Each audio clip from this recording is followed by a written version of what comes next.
Hi అండి అందరికీ. ఈరోజైతే దోసకాయ టమాటా కూర చేస్తున్నాను. నిన్న పాపకి ఫీవర్ వస్తే హాస్పిటల్కి తీసుకెళ్ళామండి. పాపకి వైట్ ప్లేట్లెట్ ఎక్కువ ఉన్నాయి అని అడ్మిట్ చేయాలన్నారు. కానీ మెడిసిన్స్ మేము ఇంటి దగ్గర యూజ్ చేసుకుంటాంలేండి అని ఇంటికి తీసుకొచ్చాము. పాపకి దోసకాయ టమాటా అంటే ఇష్టం అండి, పుల్ల పుల్లగా తింటుంది కదా అని చేస్తున్నాను. ఎప్పుడైనా అండి ఒక విషయం మీతో చెప్పాలనుకుంటున్నాను. అత్తగారింటికి వచ్చిన ప్రతి అమ్మాయిని ఎందుకండి అలా చూస్తారు? ఏదైనా పని చేస్తున్నా ఏదైనా చేస్తున్నా సరే ఈ ఒక్కటే తక్కువైందా అని ఎందుకు అలా చూడాలండి? వాళ్ళ ఆడపిల్లలాగే మనల్ని కూడా చూడొచ్చు కదా. నేను అలా చూడాలని కోరుకుంటున్నాను అన్నమాట. మనము ఎలాగో మన పేరెంట్స్ని వదిలిపెట్టి వాళ్ళ ఇంటికి వచ్చాం కాబట్టి మనల్ని వాళ్ళ ఆడపిల్ల అనుకోవచ్చు కదా. నేను ఇలా అనడం మీకు ఏమైనా తప్పుగా అనిపిస్తే చెప్పండి అండి. నా ఫీలింగ్ అయితే ఇది, నేను మీకు చెప్పాను అనమాట.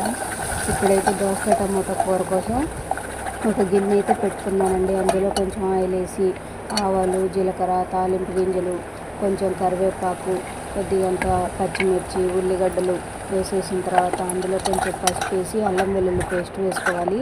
అది మగ్గిన పచ్చివాసన పోగానే టమాటాలు, దోసకాయ ముక్కలు వేసి కొంచెం ఉప్పు వేసి కలిపేసేయాలన్నమాట.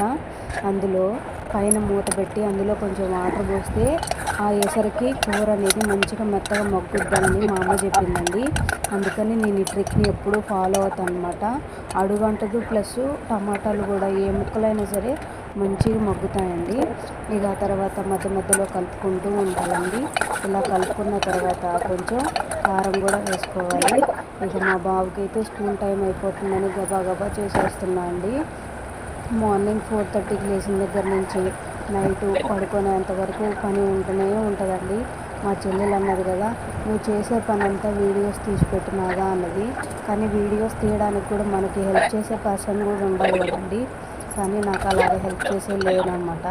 మా బాగుంది ఏమని చెప్తేనేమో ఇప్పుడు అవన్నీ అవసరమా నీకు అని అంటాడు. అందుకని నేను ఆయన అడగను. ఇక నాకు వీలున్నప్పుడు ఇలా తీసి పెడతాను అనమాట. ఒకవేళ మీకు కానీ నచ్చితే ఈ వీడియో సబ్స్క్రైబ్ చేసుకోవడం మాత్రం మర్చిపోవద్దండి. నన్ను కూడా మీరు ఎంకరేజ్ చేస్తారనుకుంటున్నాను.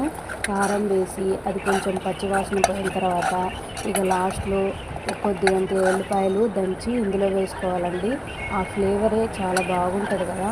ఇందులోకైతే నేను ఇంట్లోనే తయారు చేసుకున్న గరం మసాలా పౌడర్ని కూడా యాడ్ చేశానండి. కొద్దిగంత సాల్ట్ వేసాను. ముందు కొంచెం వేసానండి. మొత్తం ఒకేసారి వేస్తే ముక్కలకు బట్టి ముక్కలు ఉప్పు ఎక్కువ అవుతాయి కదా, అందుకని అన్నమాట లాస్ట్లో కొంచెం వేసాను. ఇది అంతేనండి, ఇది దింపుకోవడమే. మీకు ఈ వీడియో నచ్చితే లైక్ చేయండి.